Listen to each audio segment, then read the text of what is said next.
Hindi lahat ng PBB housemate photogenic. Pero itong 5 ibang level mula camera confidence hanggang natural glow. So, sila ang tunay na aura farming. Abangan mo hanggang number 1. Aray Kasi siya ko. yung housemate na pinapaulit-ulit panoorin ng netizens sa TikTok.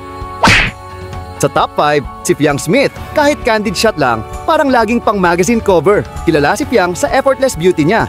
Tipong kahit walang filter, ready for a photoshoot sa bawat event o simpleng selfie, lagi siyang may that angle na perfect sa camera. Wow! Sa top 4, si Brent Manalo. Kahit simpleng kuha lang, parang laging galing sa fashion editorial. May natural charm na hindi pilit, hindi scripted, pero laging camera ready. Kahit naka-streetwear o formal suit, may dating talaga na hindi mo pwedeng palampasin.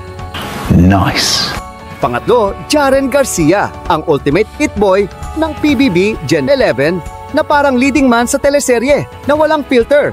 Kung usapan karisma at pogi farming lang, nako, talagang kaya ni Jaren dalin ang sarili niya. Dahil pagdating sa photoshoots, pang Hollywood at classic ang vibes ni Jaren. Mateka! Oh, ikaw yun! Pangalawa, Kai Montinola, ang Barbie doll ng PBB Gen number 11 na laging glowing kahit walang effort. Sa bawat frame, ramdam ang class at elegance niya. Isa si Kai sa may pinaka-pinag-uusapan face card dahil kahit walang makeup, maganda pa din. Ang galing! Ang galing! Una, Charlie Fleming.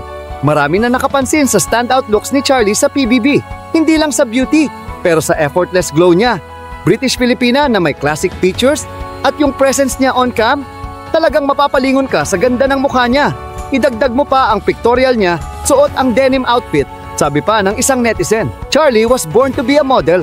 Ikaw, sino sa kanila ang pinaka-photogenic para sa'yo? Comment mo sa baba.